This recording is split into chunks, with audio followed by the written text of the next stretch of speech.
Olá, meu nome é Sidney e eu faço parte do corpo de palestrantes do CELI, o nosso Centro Espírita Luz da Esperança de São Francisco de Assis. Meu motivo de contato com os senhores no dia de hoje é para que a gente possa conversar um pouco sobre um dos capítulos do Evangelho segundo o Espiritismo, o capítulo de número 6, o Cristo Consolador. Antes de mais nada, eu gostaria de informar-lhes que nosso contato está sendo hoje, então, via internet, devido, como todos sabemos, estamos enfrentando uma pandemia, então nós estamos com a nossa casa fechada, né, por um decreto municipal, todas as casas, todos os centros, todas as casas de religião, estão todos fechados. E para evitar aglomeração, então, para não perdermos o contato com os nossos queridos irmãos, estamos propiciando, a nossa casa propicia que nós possamos fazer as nossas palestras ou mini palestras através da internet. Eu quero lhes informar também que nós não temos aqui, aqui na minha casa, por exemplo, eu não tenho privilégio de contar com o nosso serviço do administrativo. Aqui tem cachorro, tem criança, eu digo aqui não em casa, já não tenho mais criança, meus filhos são adultos já, mas eu digo, existe no meu entorno, no entorno da minha casa aqui, crianças, existem cachorros, existe gente andando na rua falando alto, né? E carro, moto, buzina, aquela coisa toda que é rotina nos nossos bairros onde moramos. Então, se porventura acontecer alguma coisa dessas pelas quais eu falei, eu peço que me perdoem, que me desculpem. Mas, então, prosseguindo, nós estávamos falando que hoje nós temos a previsão de falar sobre o capítulo 6, o Cristo Consolador. E eu tenho como costume sempre pensar no item pelo qual a gente vai falar, começando pelo seu título, Cristo Consolador. O que é consolador? A própria palavra já diz, né? Consola a dor, alivia, alenta, conforta, né? É um lenitivo, é um bálsamo, né? Então, Jesus é aquele que alivia, aquele que conforta, aquele que nos dá o bálsamo nas nossas vidas. E ele diz isso, e como é que temos certeza disso? Porque ele diz isso no Evangelho de João, ele fala: se me amais, guardai os meus mandamentos, e eu rogarei ao Pai, e ele vos dará outro Consolador para que fique eternamente convosco, o Espírito da verdade, a quem o mundo não pode receber porque não o vê e nem o conhece. Porém vós o conhecereis, porque ele ficará convosco e estará entre vós. Mas o Consolador, que é o Espírito Santo, a quem o Pai enviará em meu nome, vos ensinará todas as coisas e vos fará lembrar tudo que eu vos tenho dito. Então ele fala aqui, quando ele diz que ele, no caso Deus, né? Eu rogarei ao Pai e ele vos dará outro Consolador, outro Consolador. Então ele é também um Consolador, só que ele veio num período antecipado, né, a nós, nos períodos há 2000 anos, né, quase 2000 anos, e ele veio há 2020 anos, né, nós estamos no ano de 2020, ou seja, ele nasceu no marco zero, como se diz, ele foi tão importante, foi e é tão importante para nós, porque como é que nós definimos isso? Porque tudo é definido antes de Cristo e depois de Cristo. O marco zero da Terra é justamente o nascimento de Jesus, né? O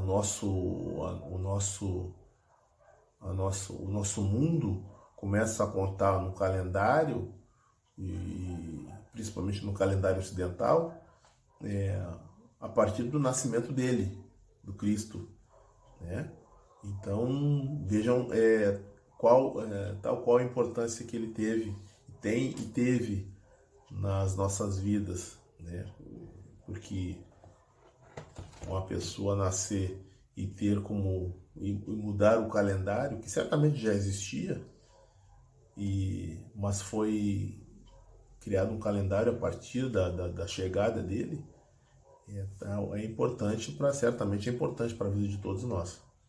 Então, mas naquela época que Jesus veio, ele não era considerado um consolador, embora ele tivesse vindo para modificar, como ele disse no primeiro capítulo, né? Ele veio cumprir a lei, né? Ele não veio modificar a lei, ele veio dar-lhe andamento, prosseguimento, e ele diz isso quando Moisés, que veio antes dele, que foi a primeira revelação, havia criado tantas leis, e leis que principalmente que afastavam o povo de Deus, porque ele criou tantas leis no sentido de dominar aquele povo, que deu àquele povo, ao seu povo, o povo judeu, a ideia de que Deus era um Deus tirano, um Deus injusto, um Deus que maltratava as pessoas, que porventura fizessem alguma coisa errada. E não era nada disso. Jesus veio justamente para mostrar que Deus era um pai, aquele que dava a oportunidade, se o filho errasse, aquele que gostaria que o filho andasse de maneira reta e correta, mas que estaria sempre com ele para dar-lhe nova oportunidade, porque Deus ama seus filhos, porque Deus sempre amou como qualquer pai ama seus filhos, né? Então Jesus veio para dizer, para mostrar para aquele povo, e não veio para de maneira alguma modificar as leis de Deus, mas sim modificar as leis dos homens através das leis criadas por Moisés, né? As leis de Deus, as leis enviadas por Deus para Moisés no Decálogo, são imutáveis até a data de hoje. Elas não mudaram. O que mudou, sim, foram as leis do homem. Basta dizer uma lei que se tem bastante conhecimento, que todo mundo sabe e conhece, a dita lei de Italião, que era considerada normal à época, né? O olho por olho, dente por dente, foi considerado na época de Moisés um avanço, hoje é considerado um retrocesso, né?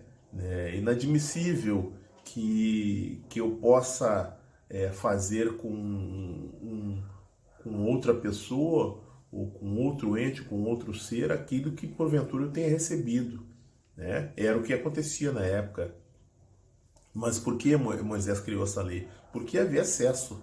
Por exemplo, um exemplo hipotético, se alguém arrancasse o meu dedo mínimo, tirasse uma unha minha, eu me achava no direito de arrancar a mão daquela outra pessoa, de um familiar seu, o que era absurdo, né? Então foi criada a lei para pelo menos equiparar o olho por olho, dente por dente, ou seja, você pode fazer, ou você pode agir na medida daquilo que você recebeu. Hoje nem isso é permitido mais, nem isso hoje é considerado um retrocesso, isso é um absurdo, né? Se alguém, por exemplo, porventura, mesmo num acidente, digamos, quebrar minha perna, eu vou lá e me dou por direito de ir lá quebrar a perna da pessoa. Isso é inadmissível, não é isso? Então, essa lei que foi considerada um avanço, hoje é considerada um retrocesso. Então, Jesus veio, na realidade, para modificar essas leis, né? Mas só que aquelas pessoas, aquele povo naquela época esperava, também estava cansado de não só de vagar pelo deserto, mas também de ser escravo. Eles cansaram de ser escravos de tantos povos, de gregos, de romanos, né, de egípcios. Eles queriam ter uma terra que fosse deles e que eles não fossem assediados e esperavam, para tanto, um dito Salvador, né? O Messias, que eles chamavam, né? Só que o Messias que eles esperavam era um Messias guerreiro, aquele que os defendesse, aqueles que tomasse a frente, aquele que lhes desse segurança física, né? E não moral, e não espiritual. Só que esse Messias que eles esperavam veio em forma de amor, em forma de poder ensinar-lhes de como viver para poder conseguir uma melhora de vida na verdadeira vida, para poderem seguirem aprendendo, seguirem evoluindo nesse sentido. E não era isso que eles queriam, porque eles não conheciam a dita vida além da morte. Eles conheciam a vida na própria vida. A vida que eles conheciam era a vida material, não era a vida espiritual.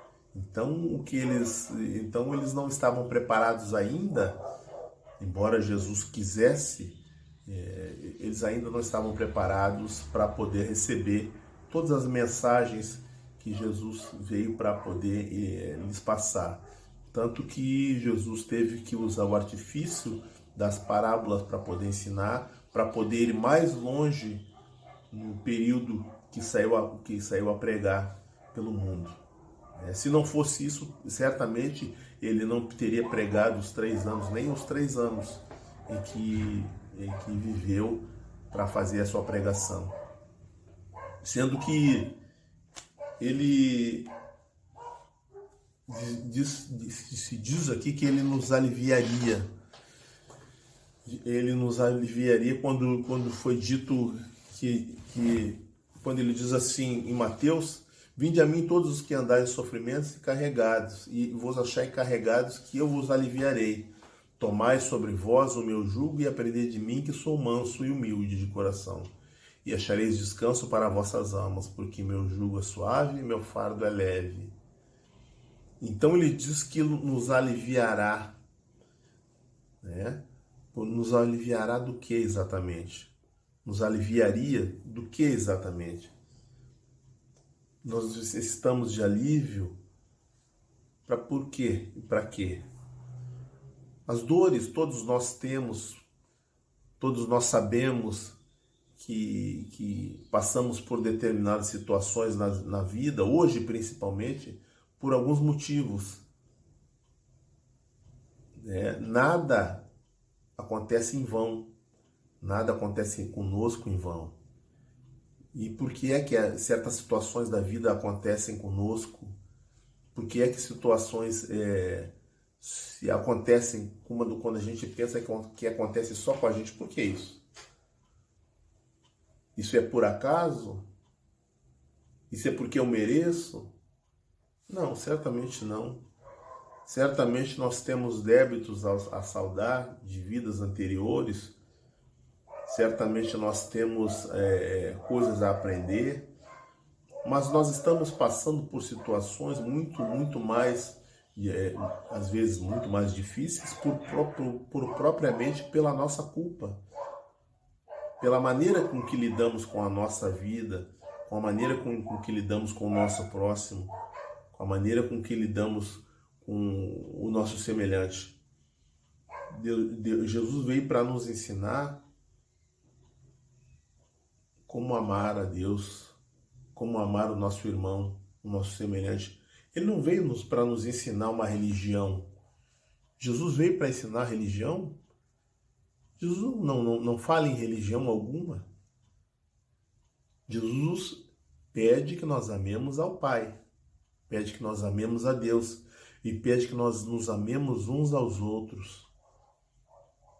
Esse é o sentido da nossa vida. O nosso progresso espiritual reside aí. O nosso progresso moral reside justamente no nosso discernimento, no nosso aprendizado de como bem viver espiritualmente, moralmente. É o que precisamos aprender, é o que precisamos fazer para podermos galgar degraus na nossa caminhada evolutiva. se não a quisermos aprender, se não estivermos prontos para aprender. Aquele pai que um dia foi chamado de pai rancoroso, ele tem tanto tempo para nos esperar quanto nós acharmos que devemos ter. Como nós fazemos com os nossos filhos, né? Porque o que é que vamos fazer? Nós amamos nossos filhos, nós queremos o mal dele. Se ele rodar no colégio, se ele perder um ano, o que é que a gente vai fazer? Nós não vamos colocar ele de novo no próximo ano, embora ele repita o mesmo ano, o mesmo aprendizado. Nós queremos que ele evolua, não queremos que ele evolua, nós queremos que ele seja, que ele tenha conhecimento, que ele aprenda. Assim é Deus conosco. Ele quer que nós aprendamos, ele quer a nossa evolução. Ele quer que nós possamos chegar longe e ele quer nos ver felizes, iluminados. Ele nos criou para sermos felizes. Então, quando ele pede que nós busquemos que o fardo é leve, que o nosso fardo é leve, que o jugo dele é suave, que jugo é? É amar a ele. É amar os nossos irmãos, é querer bem, é tratar bem, é querer tratar os nossos irmãos como queremos ser tratados. Esse é o jugo de Deus. E que fardo é o nosso próprio fardo?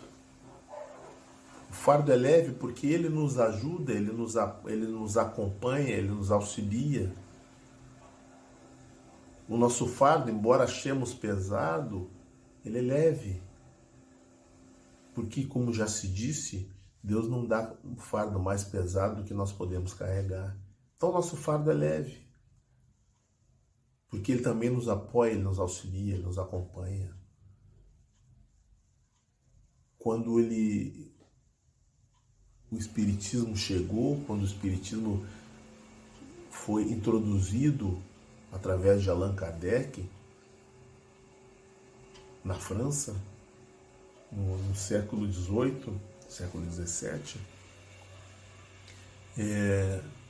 nós aí, a partir de então, começamos a entender e a aprender que a nossa fé precisa ser trabalhada. A nossa fé, ela tem que vir de algum lugar.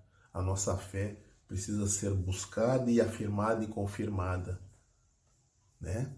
Nós acreditamos naquilo que devemos acreditar porque temos prova, né? Não são palavras jogadas ao vento.